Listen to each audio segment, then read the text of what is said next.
Une grande équipe nationale.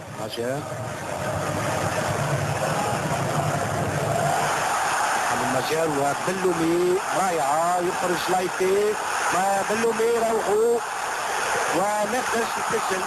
المقابلات التحضيرية كانت امتحانا حقيقيا بما أن الخصوم كانوا فرق البيرو، إيرلندا وريال مدريد. رومولو زيدان لويزينيو مليحة فرقاني في عدد كبير من اللاعبين وهدف فيها الهدف أول. الفريق يتقوى بهذه الانتصارات ويرفع من قبل شعب بأكمله. في المقابلة جديدة من جديد بالرغم من وجود 4 لاعبين أمامه. بلومي رائعة لقطات رائعة من طرف الفريق الوطني ومجال بسرعة مجال وأسمار قوية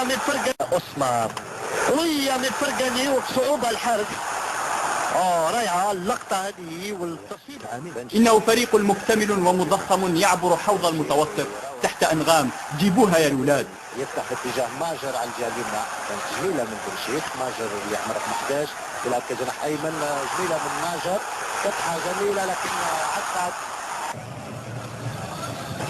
يدخل كويسي اللي قايم دوره كما ينبغي، يصعد للهجوم متبوع ب4 لاعبين 5 لاعبين. يراوغ كويسي يتقدم عساد في الأخير ياخذ الكرة، ما يسجل كويسي لا تخرج الكرة ضايعة.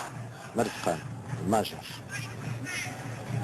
كية من ماجر أمامه مرزقان. شبال ساعدوا شبال يفتح باليسرى مليحة وهدف.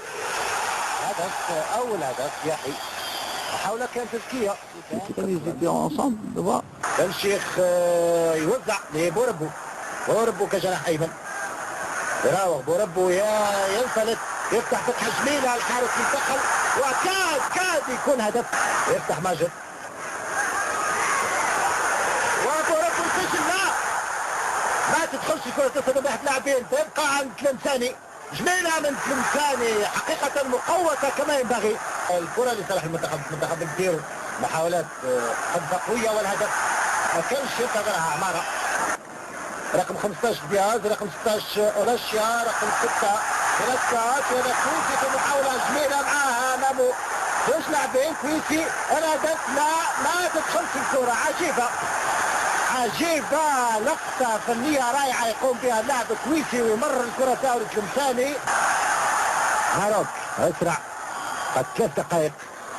ماروك ما زال محتفظ بالكرة، يبحث على مساعدة.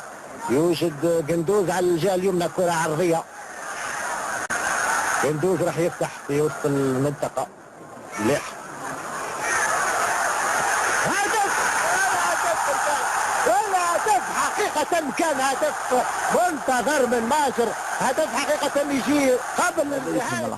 الحارس بونير عساد، غلطة من بونير. عساد على الجهة اليسرى، عساد مع بلومي. عساد يدخل داخل المنطقة يسجل والهدف أول هدف. حقيقة عساد كانت لقطة قوية، لقطة جميلة في الدقيقة 15 من الشوط الأول. هذا بلومي كان كي ومرر الكرة كما ينبغي لعساد. مجادي كان يفتح في اتجاه الهجوم من وجود ستابلتون ودالي وسرداح رائع. سرداح يخرج الكرة في المنطقة. هدف مع المنتخب الوطني ما هيش سهلة بالنسبة للبيرو. هذا ماجر على الجهة اليمنى بعد التوزيعة الذكية من عساد. ماجر على الجهة اليمنى، يهاجر امامه بن شيخ علي. ماجر يراوغ يقذف ماجر كله.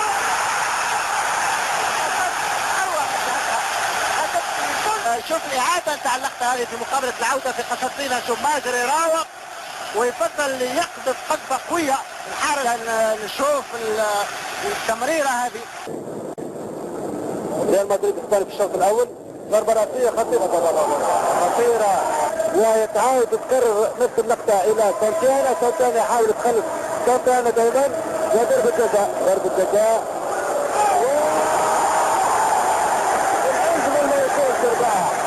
ماجر ينطلق في الوسط.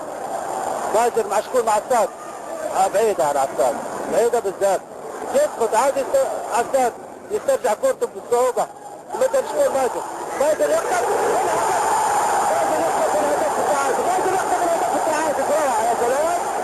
ساعة الحقيقة اقتربت. في المواجهة كانت ألمانيا الفيدرالية على الخصوص. جول ماجر الى مرسان يطبق العساد، عساد يجري، عساد برجله اليمين ولكن من الصعب تفضل لا جيت يتردد عساد شكون حط الكره مليحه والهدف الثاني والهدف الثاني والله شيء جميل في ظرف التكتين او اقل من التكتين الفريق الوطني الجزائري يضيف الهدف الثاني يا سلام.